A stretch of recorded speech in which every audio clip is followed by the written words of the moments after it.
სურსათის კატასტროფულად გაზრდილ ფასებზე, როდესაც ხელისუფლება მოთქვამს და გოდებს, ეს იგივეა, როდესაც ნიანგი ცხარეცრემლით დასტირის საკუთარივე მსხვერპლს.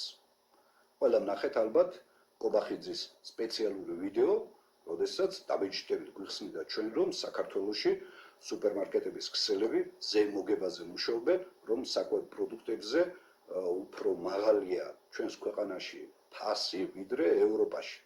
კი, მაგრამ ჭყალებში ვის დამსახურებაა ეს? ვინ არიან ამ სუპერმარკეტების ქსელების მესაკუთრეები, მონოპოლისტები? ხელისუფლებაში არიან. კარფურის ერთ-ერთი ყველაზე დიდი ქსელური მარკეტის მესაკუთრე არის ბიძინა ივანიშვილი.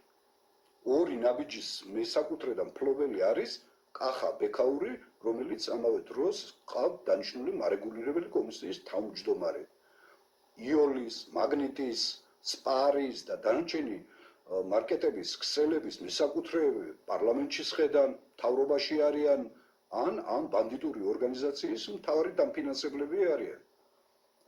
ამ ვიდეოს ერთადერთი მიზანი იყო, რომ რამდენადაც შეამსუბუქონ ის რისხვა, რომელიც ხალხშია დაბუდებული, აი მძიმე სოციალურ-ეკონომიკური მდგომარეობის გამო, რომელშიც ჩაცვიდა ჩვენი მოსახლეობა და ამავე დროს არის ყალბი ილუზიის და დაპირების შექმნა იმასთან დაკავშირებით, რომ თითქოს იზრუნებენ ამ საკითხზე.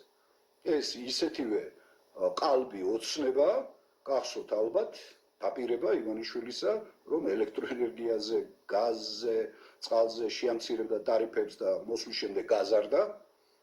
დაპირდა ხალხს უფასო ფულს და 9 პირი ტყავი გააძრო.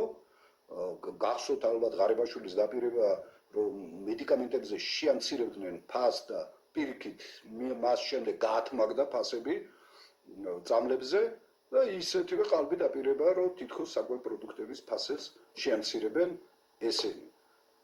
ყველაფერი კეთდება იმისათვის, რომ ილუზიაში აცხოვრონ და მართლა სუპზე ყავდეთ ხალხი გადაყვანილი.